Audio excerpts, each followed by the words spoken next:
The massive interstellar cruiser Celestial Voyager hung above Earth's orbital station like a silver needle against the black velvet of space. Zara Williams gazed through the panoramic windows, her reflection staring back at her, dark eyes filled with determination, shoulders squared beneath her formal diplomatic uniform. The Blue Earth Alliance insignia gleamed on her lapel, marking her as humanity's first ambassador to the Galactic Council.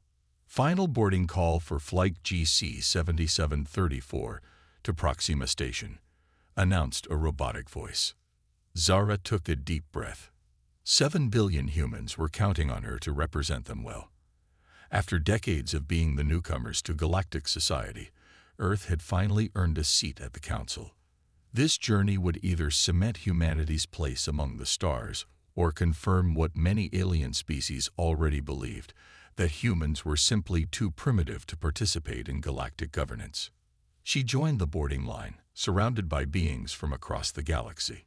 A tall, crystalline Lumeri shifted its translucent body away from her, as if proximity to a human might contaminate it. A group of Taurians with their bull-like features snorted when they spotted her diplomatic credentials. "Watch yourself around the human," one rumbled to another. "I hear they still eat animal flesh." Zara kept her expression neutral, though her heart pounded. Her training had prepared her for this. Prejudice was to be expected.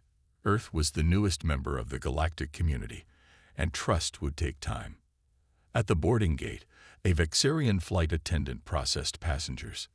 The alien had 4 violet eyes set in a face with skin so thin it revealed the pulsing of blue veins beneath. When Zora presented her boarding chip, all 4 eyes narrowed simultaneously. "Destination?" the Vexarian asked, voice dripping with barely concealed disdain.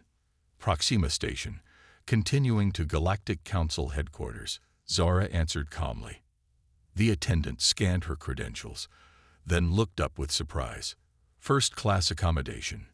There must be some mistake." "No mistake," Zara replied. "Earth Alliance diplomatic protocol."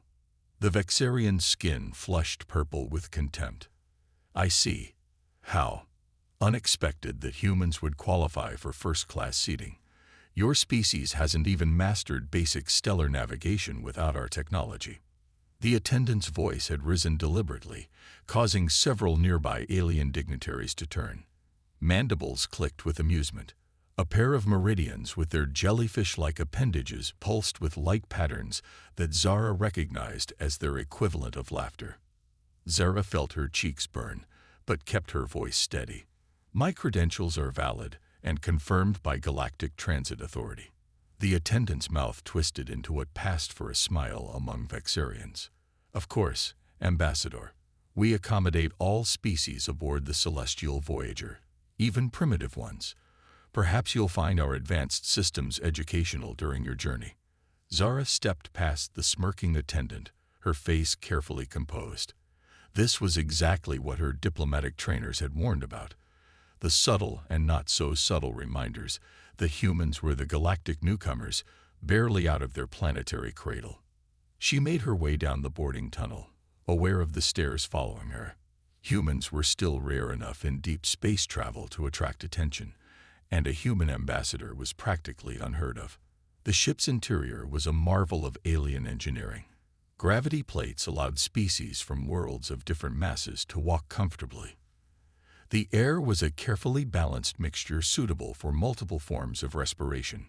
Zara followed the guidance system to her cabin in first class, trying not to appear too impressed by the luxury. Just as she settled into her adaptive seat, which morphed to accommodate her human physiology, a violent shudder ran through the ship. The lights flickered, then switched to an alarming red glow. "Warning," announced the ship's AI in multiple languages. "Spatial anomaly detected. All passengers return to designated safety positions." Another tremor, stronger than the first, sent several passengers stumbling. Through her window, Zara saw something impossible, a tear in space itself, pulsing with energies that shouldn't exist in normal space. Warning alarms blared throughout the ship. "Critical alert. All crew to emergency stations." The Vexarian flight attendant stumbled past Zora's cabin. Panic evident in all four eyes, no trace of superiority remaining. "The navigation system is failing," the alien cried to no one in particular. "We're being pulled off course." The ship lurched violently, and Zora grabbed the edge of her seat. Outside her window, stars streaked into lines as the massive vessel was dragged toward the spatial anomaly, a wormhole where no wormhole should be. In that moment, as fear spread through the ship, no one was paying attention to species differences anymore. Survival had suddenly become everyone's only concern. Chaos erupted throughout the celestial Voyager as the ship plunged into the unexpected wormhole. Passengers of all species were thrown from their seats despite safety harnesses. The artificial gravity fluctuated wildly. One moment everyone was floating, the next they were crushed to the floor with double force. Zara gripped her seat arms, forcing herself to remain calm while her mind raced. The neural implant at her temple, standard issue for Earth diplomats, began to glow with a soft blue light as she mentally accessed its emergency functions.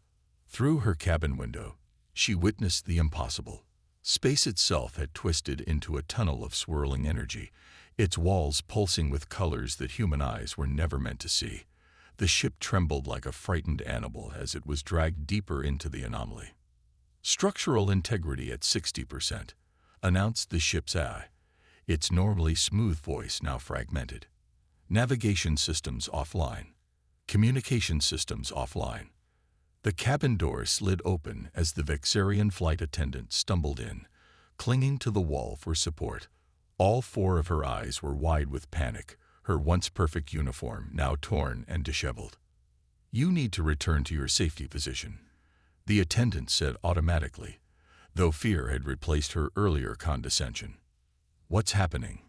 Zara asked, remaining seated as another violent lurch shook the ship. "The captain says it's a Class 9 spatial anomaly. Uncharted. Unstable." The Vexarian's voice trembled. "The navigational AI can't compute a safe passage." The ship groaned like a dying beast. Overhead panels broke loose, crashing to the floor. From other cabins, Zora could hear screams and prayers in a dozen alien languages.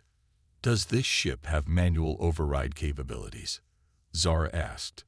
The attendant stared at her. "Manual? No species pilots interstellar vessels manually anymore. That's primitive technology." "Sometimes primitive is exactly what you need," Zora said, rising from her seat. The neural implant at her temple pulsed brighter as she interfaced with it. "I need to get to the bridge." "Impossible. Only crew are permitted." "We're about to die," Zara interrupted. "I don't think ship protocols matter much now." The Vexarian hesitated, then nodded. "Follow me." They fought their way through the corridors, helping fallen passengers when they could. The ship's emergency lighting bathed everything in red, making the alien faces around them look even more foreign and frightened. The bridge was in disarray when they arrived. The captain, a tall meridian with tentacle-like appendages, floated near the ceiling, his control tendrils waving uselessly as gravity continued to malfunction. "What is this human doing here?" he demanded when he spotted Zora. "Sir, she says she can help," the attendant replied. The captain's skin flashed patterns of disbelief and anger. "Help? A human? Your species barely understands how our toilet facilities function." Zara ignored the insult and moved to the main navigation panel. Her neural implant glowed brighter as she placed her hand on the interface. "My implant can connect to your systems," she said.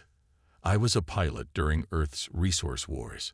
3 years in emergency extraction service. 7 crash landings, 0 casualties." The bridge crew stared in stunned silence as ship diagnostics suddenly began flowing across her neural display, visible to everyone on the main screen.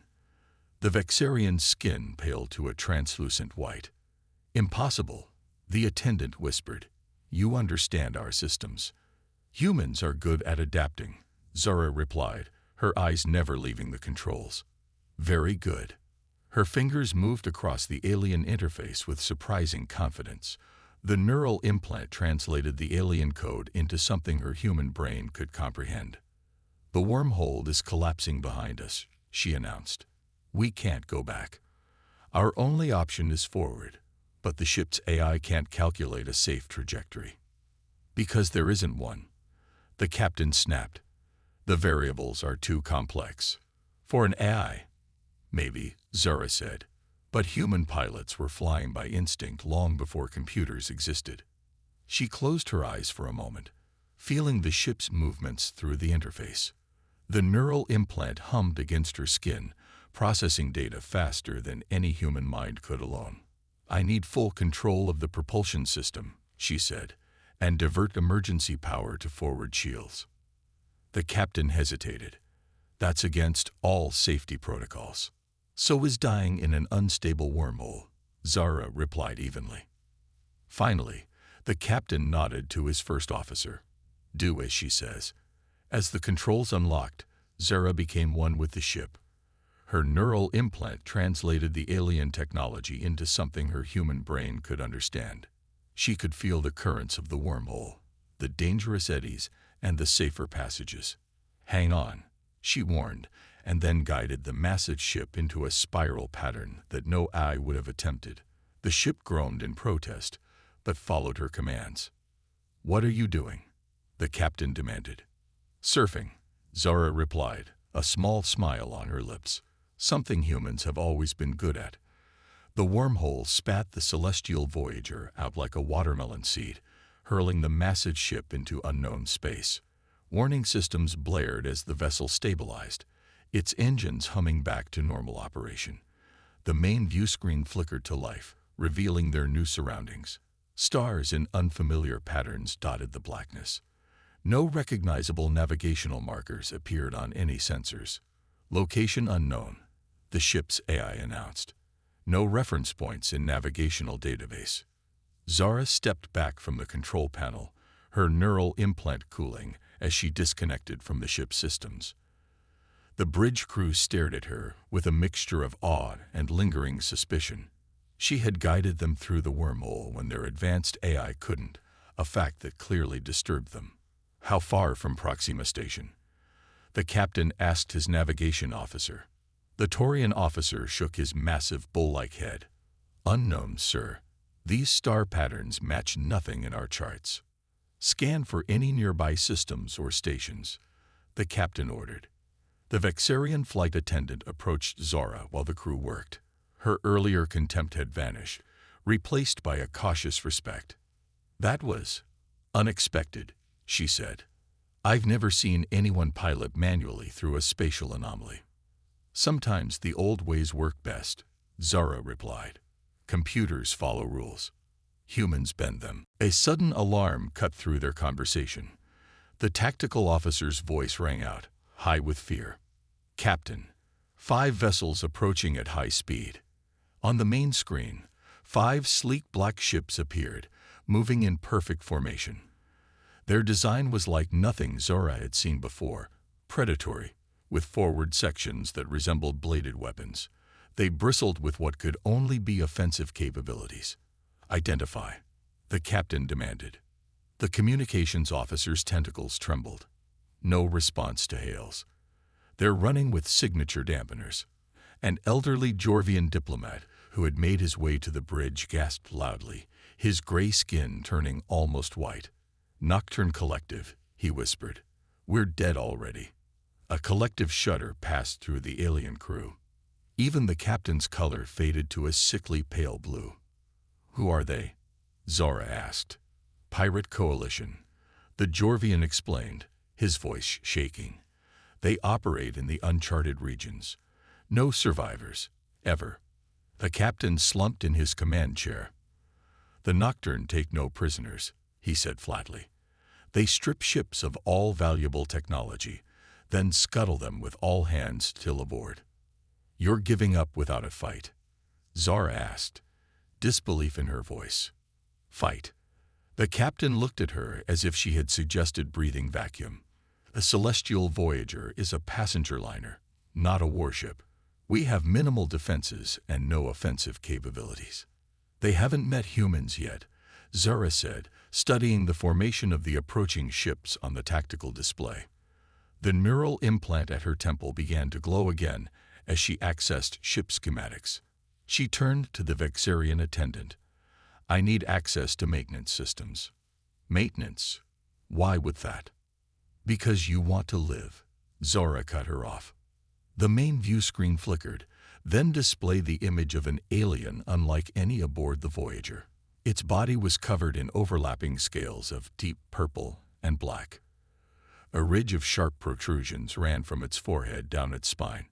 Its eyes were yellow with vertical pupils that narrowed as it studied the bridge crew. "Attention, vessel," the creature hissed, its voice translated by the ship's computers. "This is Commander Vexthar of the Nocturne Collective. Your ship is now our property. Prepare to be boarded. Resistance will result in immediate execution rather than our standard prolonged methods." The alien passengers and crew looked at each other in silent terror. The captain seemed frozen in his seat. Zara stepped forward, positioning herself directly in front of the view screen. "This is Ambassador Zara Williams of Earth," she said clearly. "We accept your challenge." The Nocturne commander's eyes widened slightly, the only indication of surprise on its reptilian features. "Earth, I am unfamiliar with this world," it said. "Your species is unknown to us." "Then today is your education," Zara replied. "Humans don't surrender easily." The commander's mouth opened, revealing rows of needle-like teeth. "Interesting. A new species with delusions of strength. This will be entertaining." The screen went dark. "What have you done?" the captain demanded. "You've doomed us to immediate destruction." "No," Zara said, turning to address the gathered aliens. "I've bought us time." She activated her neural implant again, pulling up the ship's internal schematics. "Every ship has systems that can be repurposed," she continued. "Maintenance drones, waste disposal, life support backups. Even a luxury liner can become a fortress if you think creatively enough." The Vexarian attendant stared at her. "You're going to fight the Nocturne. That's suicide." "Maybe," Zara admitted. "But where I come from, we have a saying. Humans don't go quietly. We rage against the dying of the light." She looked around at the frightened faces of the alien crew. "Now who's with me?" Zara raced through the ship's maintenance corridors, the Vexarian flight attendant struggling to keep pace behind her. Emergency lighting cast long shadows as they moved, giving the normally pristine passages an eerie quality. The distant sound of the Nocturne ships docking against the hull echoed through the metal walls. "The maintenance drones aren't weapons," the Vexarian protested, breathing heavily as they reached a control junction. "They're designed for repairs and cleaning." "Anything can be a weapon if you use it creatively," Zara replied, her neural implant glowing as she interfaced with the control panel. "What's your name?" "I can't keep calling you flight attendant if we're going to save this ship together." The alien hesitated, then said, "Mira. My designation is Mira." "Good to properly meet you, Mira," Zara said, fingers flying across the controls. "I need you to reroute emergency power to these sections." On the display, she highlighted 3 areas of the ship: the kitchen facilities, the waste processing plant, and the drone maintenance bay. "The pirates will be heading for the bridge and engineering first," she explained. "Standard takeover protocol." "How would you know pirate protocols?" Mira asked suspiciously. Zora's eyes remained fixed on the controls. Earth had its own pirates. Different context, same principles.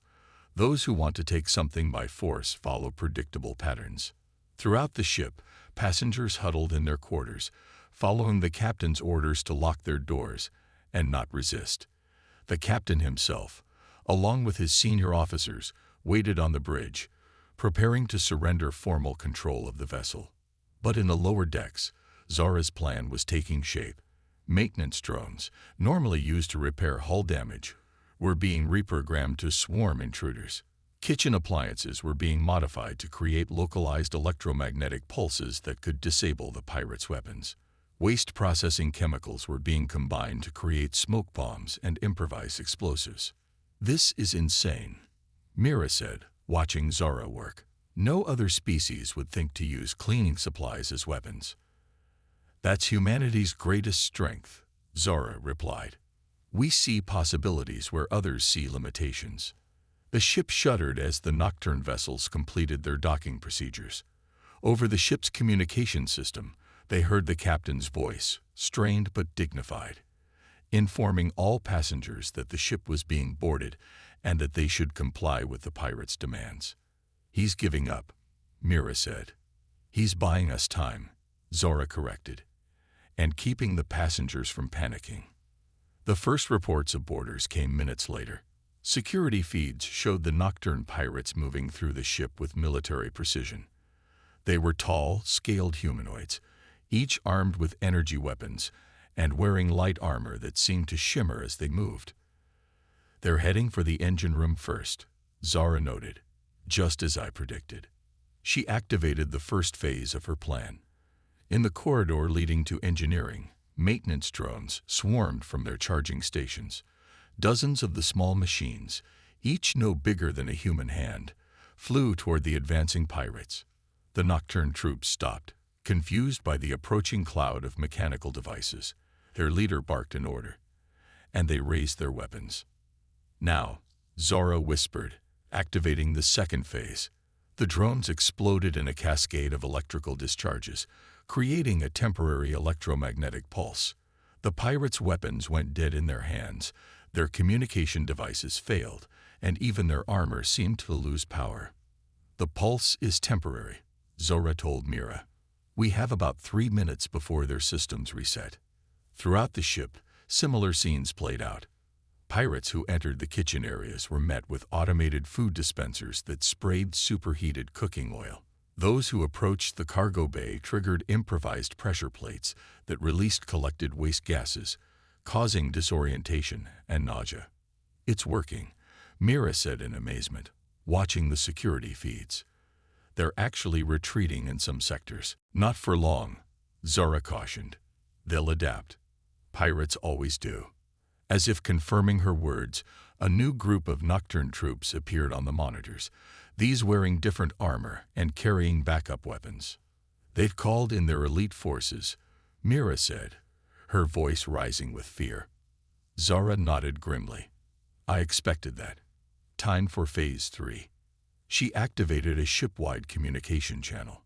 "Attention all passengers and crew. This is Ambassador Williams. The Nocturne believe we are defenseless prey. It's time to show them that even prey can bite back. If you can hear this message, find something you can use as a weapon or barricade. Work together regardless of species. Remember, united we stand, divided we fall." Throughout the ship, passengers who had been cowering in fear began to move. A group of Taurians used their natural strength to barricade a main corridor. A family of Lumari created light-based illusions to confuse the pirates. Even the elderly Georgian diplomat was organizing a group to set up an infirmary for the injured. The Nocturne commander's voice broke into the ship's communication system. "Whoever is coordinating this resistance," it hissed, "know that you have only delayed the inevitable. I am coming for you personally." Zora looked at Mira, a determined smile on her face. "Good.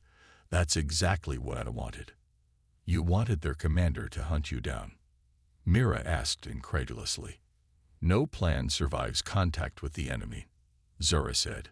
"But every good plan includes a way to get the enemy exactly where you want them." She pointed to the ship's schematic, highlighting the galley section. "And I want their commander right here." The celestial Voyager limped through space, its once gleaming hull now scared and blackened from battle. 3 days had passed since their encounter with the Nocturne Collective. 3 days of emergency repairs, treating the injured, and coming to terms with what had happened. 3 days of aliens from across the galaxy looking at humans, specifically at Zara, with new eyes. In the galley section, where the final confrontation had occurred, Zara sat alone at a table, nursing a cup of synthesized coffee. The room still showed signs of the fierce battle, scorch marks on the walls, dented metal panels, repair drones working to fix ceiling fixtures. Mira entered, her Vexarian features still bearing faint bruises from the fighting, but her uniform once again immaculate. She sat across from Zara without waiting for an invitation. "The captain wishes to inform you that we will reach Proxima Station in approximately 6 hours," she said formally. Zara nodded. "Thank you. That's not why I came to find you," Mira continued, her 4 eyes fixed on Zara's face. "I wanted to ask you something about what happened in this room." Zara's gaze drifted to the corner where she had faced the Nocturne commander. The memory was still vivid, the scaled alien advancing on her, confident in its superior strength and weaponry, unaware of the trap she had set. "You could have killed him," Mira said. "You had the upper hand. The explosive charge you rigged would have eliminated him completely, yet you disabled it at the last moment. Why?" Zara set down her cup. "Because it wasn't necessary. We had already won. The other pirates were retreating to their ships. Killing their commander would have been excessive. No other species would have shown such restraint," Mira observed.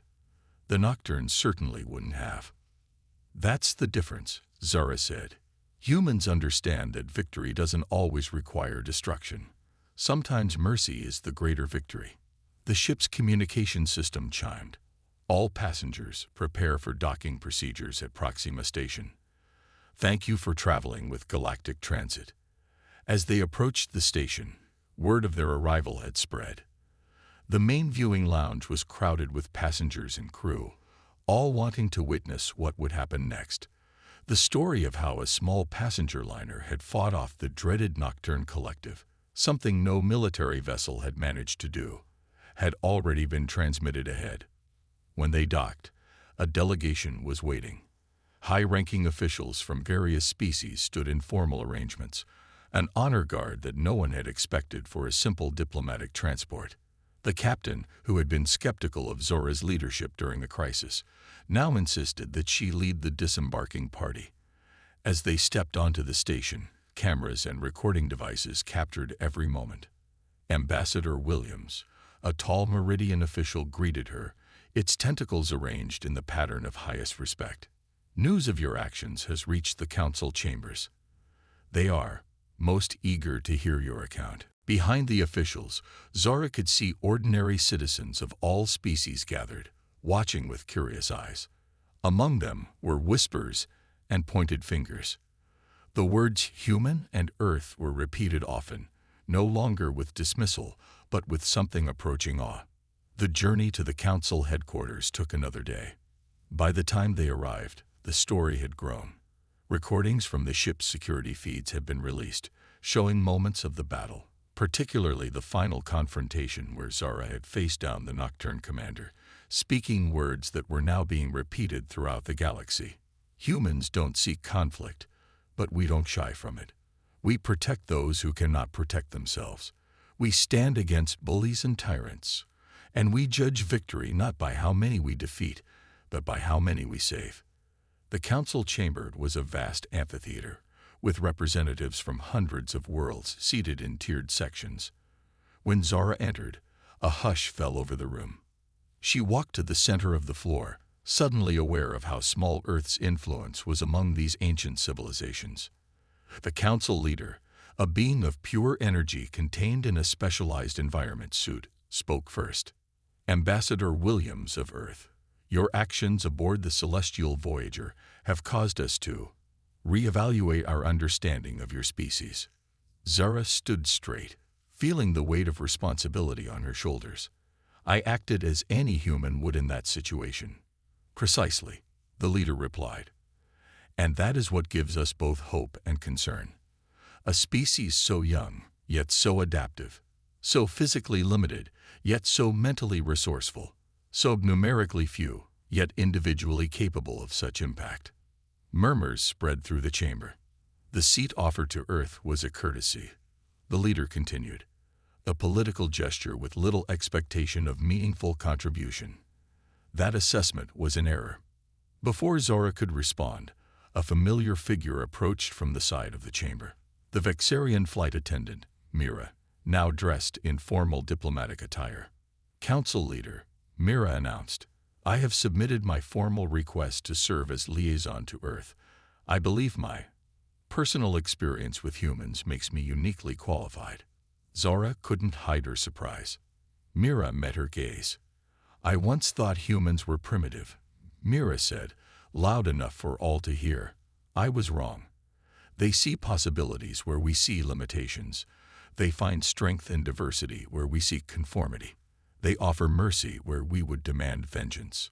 She turned to face the entire council.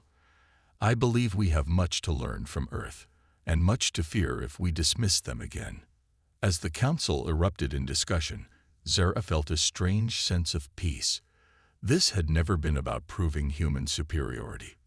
It had been about earning a place at the table, a chance for humanity to contribute its unique perspective to the galactic community. Welcome to the real journey, Mira said quietly as she joined Zara in the center of the floor. It begins today. Zara smiled and extended her hand, a human gesture of friendship that was now being studied throughout the galaxy. Welcome to the human experience, she replied. It's messy, complicated, and beautiful, just like the universe itself.